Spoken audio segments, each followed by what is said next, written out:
To our special Sun report this evening on ambulance chasers. If you are in an accident, there is a good chance that someone may call you trying to send you to a particular doctor or lawyer.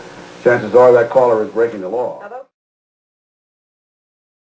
callers are known as ambulance chasers, and today a woman accused of doing just that was in court. John Alston is here to continue his special assignment and more on these cases and how unusual it is for them to end up in court. That's exactly right. If you're in an accident and someone takes you to an attorney or pays you to see a doctor, you may be contributing to a crime and not even know it. Most likely you would not be prosecuted, but the ambulance chaser could end up in court.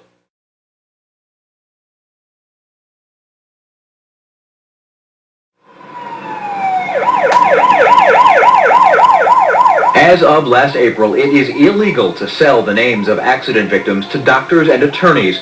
One of the few people to be charged under that new law is Kate Dupree Anderson, also known as Kate Brooks. She allegedly brought clients to a local attorney and was paid for her service. She rushed out of Cobb County Court today and had her own attorney enter a not guilty plea to the charge that she is a so-called runner. Can you tell me, what was she doing? Well, that's all listed in the records, and you have the charges, so what is alleged in the charges outlines the case. We are stating that she is not guilty of those.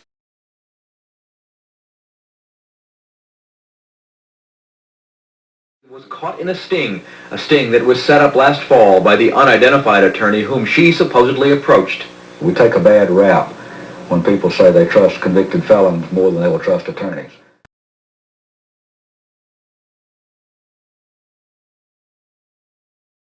For the most part, these are good people. So I believe that most of the attorneys out there, if they are approached by these people, will in fact turn back around and try to help us stop this from happening.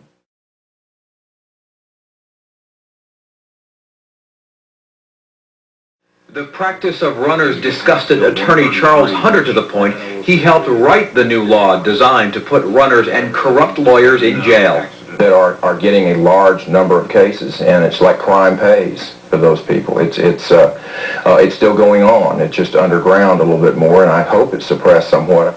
Perhaps only somewhat, according to this Georgia attorney who considers himself an honest lawyer familiar with how runners work. He does not want his face or real voice on TV. I'm afraid of retaliation from other lawyers who are corrupt and are dirty.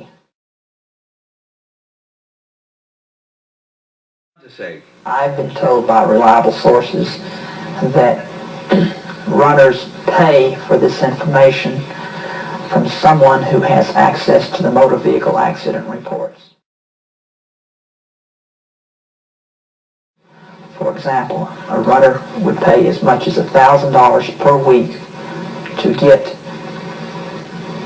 a list of names of people who have been injured in motor vehicle accidents. In November, DeKalb police arrested these two and one other employee of the Public Safety Department for allegedly distributing accident reports.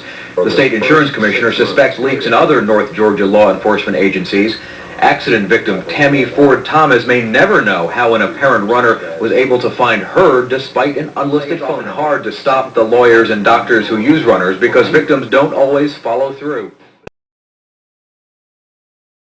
Without patient names, without files, without more than that, it's tough to it's tough to proceed and make a case. Often they don't file a complaint after the call. A lot of times they won't give me their name. They don't want their names known, or they won't file a case.